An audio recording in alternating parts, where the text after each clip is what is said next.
जितने आस्था चैनल पर कथा सुन रहे हो, जितने फेसबुक और यूट्यूब पर सुन रहे हो, बहुत सावधानी से सुनना। जब जीवन में कहीं समस्या खड़ी हो जाए, कहीं बहुत विकट समस्या है और कोई हल ना मिल रहा हो जाता है जीवन में, कोई घड़ी ऐसी आके खड़ी हो जाती है जहाँ पर हमको सोचने के लिए भी समय नहीं है।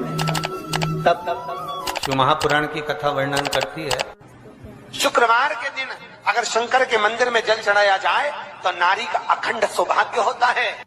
शिव कथा कहती है नारी की जिंदगी में जब कोई विषम परिस्थिति आ जाती है,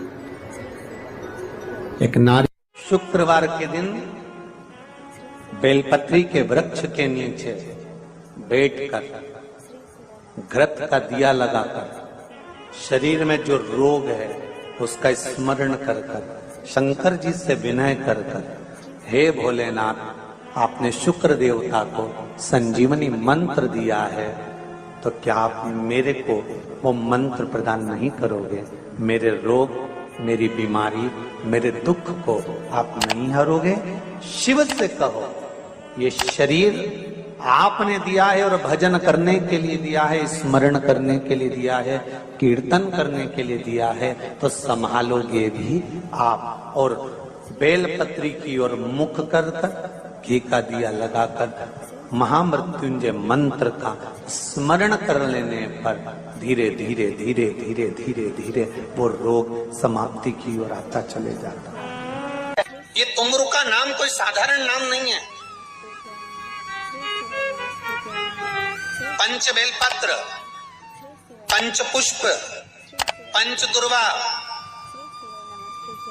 और पंच पात्र जल,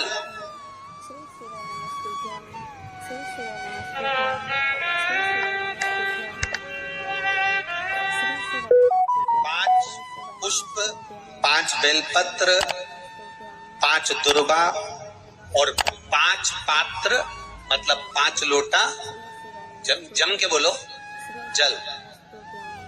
ये कोई साधारण नहीं। पंच बेलपत्र के साथ, पंच पुष्प के साथ, पंच दुर्वा के साथ, पंच पात्र जल के साथ, ये सहजता नहीं है। बहुत ध्यान दीजिएगा। बहुत जिन बच्चों के विवाह में देरी हो रही हो, बेटा बेटी के विवाह में देरी हो रही हो, या सफेद आंकड़े की जड़ तुमरुका जी के नाम से बांधने के बाद भी गर्भ नहीं ठहर रहा, तो ये नंदीश्वर शिव महापुराण की कथा खगड़िया में जो चल रही है बिहार में, इसके आज शुरू के दिन की कथा का स्मरण करिएगा। 5 बेलपत्र, 5 दुर्वा, 5 पुष्प और 5 लोटा जल।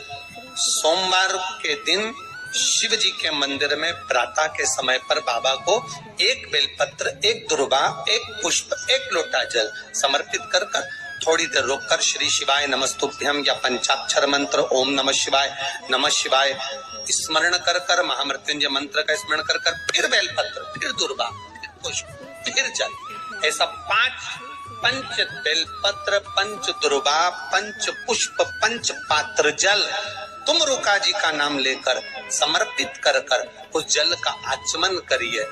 5 सोमवार या 7 सोमवार करिए, बाबा गर्भ अवश्य ठहराएगा और संतान अवश्य हो।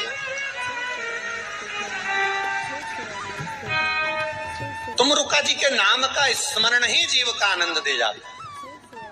बोल तुमरुकेश्वर महादेव की, नंदीश्वर महादेव की। शिवाय नमस्तुभ्यम।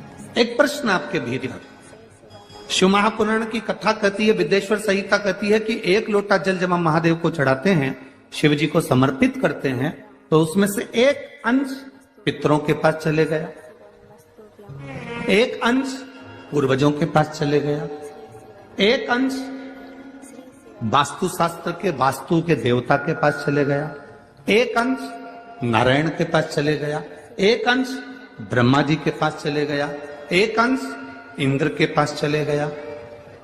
विद्येश्वर संहिता कहती है कि शंकर जी पर समर्पित जल के 33 कोटि देवी देवताओं के हिस्से हो जाते हैं केवल 1 लोटे जल में से, 1 लोटा जल में से। 33 कोटि देवताओं के हिस्से हो जाते हैं 1 लोटा जल में से। अब आपसे प्रश्न ये है, जब से शिव महापुराण की कथा टीवी पर चालू हुई, जब से शिव महापुराण की कथा भारत के लोगों ने, विश्व के लोगों ने सुनना प्रारंभ करा, जब से शिव महापुराण की कथा लोग श्रवण करना प्रारंभ करे, सुनना प्रारंभ करे, तब से आज तक और उसके पहले का समय निकाल कर देखना। पहले जब आप किसी को पत्रिका दिखाते थे, हाथ दिखाते थे, तो लोग कहते थे कि पितृदोष है। बोलते थे कि नहीं बोलते थे? लोग कहते थे वास्तु दोष है, लोग कहते थे काल सर्प दोष है, इसका पूजन कराओ, पितृदोष का पूजन कराओ, काल सर्प दोष का पूजन कराओ, वास्तु दोष को सही कराओ। जब से शंकर को तुमने एक लोटा जल चढ़ाना प्रारंभ करा और दुनिया के लोगों ने शिव को मानना प्रारंभ करा, उसके बाद तुमने बहुत कम मात्रा में सुना होगा कि कोई कहता होगा कि पितृदोष है, कि वास्तु दोष है, कि काल सर्प दोष है। क्योंकि सारी समस्या का हल एक लोटा जल। जब हम शिव जी को जल चढ़ाते हैं तो हमारा पितृदोष, हमारा वास्तु दोष, हमारा काल सर्प दोष, ये सब शिव मंदिर में चढ़ी हुई बेलपत्र आप अगर उठाकर ला रहे हो, निर्माल्य उठाकर ला रहे हो, तो शंकर भगवान से बेलपत्र लाते समय आपको उठाने से पहले शिव जी के सामने हाथ जोड़कर, हाथ पसार कर कहना पड़ेगा, बाबा मुझे ये रोग है, इस रोग के लिए मुझे औषधि के रूप में पात्र में जल और दूध ले लीजिए। शुक्रवार का दिन। तो कहोगे गुरुजी ये कथा कहां से निकाल के लाए हो? तो विष्णु पुराण में से आप उसको स्मरण कर सकते हैं। कहने से विष्णु, एक पात्र में देसी गाय का दूध, जल उसमें रखकर, और आपके यहाँ अगर लड्डू गोपाल हो, यदि आपके घर में ठाकुर जी हो, लड्डू गोपाल हो, विष्णु जी का कोई स्वरूप हो, श्री हरि का कोई स्वरूप हो, तो उस पर शुक्रवार के दिन आप संध्या के समय पर दुर्वा डालकर, उस दुर्वा से अगर लक्ष्मी जी के नामों का 108 बार उच्चारण कर कर, घी का दिया लगाकर, कैसर के चावल साथ में रखकर, केवल उस जल का और दूध का मात्र छींटा देते हो, तो उसके घर में कभी लक्ष्मी की कमी नहीं आ सकती, संपदा बढ़ती चली जाती है। 108 बार लक्ष्मी के नाम का मात्र उच्चारण कर लेने पर, भगवान विष्णु के चरणारविंद पर, भगवान विष्णु के चरणों पर केवल उस दुर्वा का, जल का, दूध का सिंचन कर देने से भी लक्ष्मी की बढ़ती है। अगर कोई काम अटक रहा है, नहीं हो रहा, बहुत प्रयास करा, तो भगवान शंकर के मंदिर में 5 बेलपत्र चढ़ाइए। और शंकर भगवान की जो छोटी लड़की है अशोक सुंदरी, आपको बताया था ना अशोक सुंदरी के स्थान, भगवान शंकर की 6 लड़कियां हैं, उसमें से सबसे छोटी लड़की अशोक सुंदरी की जगह पर एक बेलपत्र चढ़ाइए। फिर एक बेलपत्र नंदीकेश्वर पर चढ़ाइए, और नंदीकेश्वर पर चढ़ाने के बाद भगवान शंकर के मंदिर के बाहर चौखट पर दिया लगा दीजिए साइड में, और फिर अपने घर पर आ जाइए, आपका कार्य सफल होना प्रारंभ हो जाएगा। नंदीकेश्वर। जब दुनिया के लोगों के पास में सुख आ जाता है तब भगवान मुझे सुख देता है, जब दुनिया का भला हो जाता है तब मेरा भला होता है। भगवान मेरी सुनता नहीं, सब राहें बंद है मेरी, कोई रास्ता सूझ ही नहीं रहा। अगर मौका मिल जाए, एक बेलपत्र,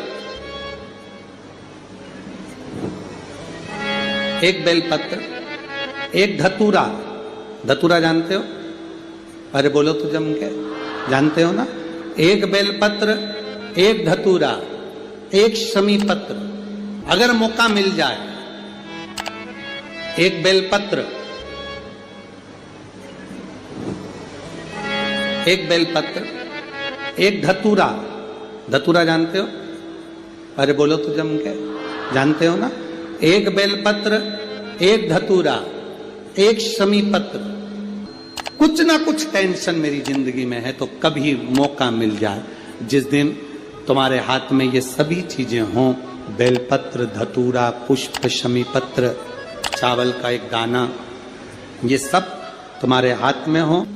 शमी पत्र कितना?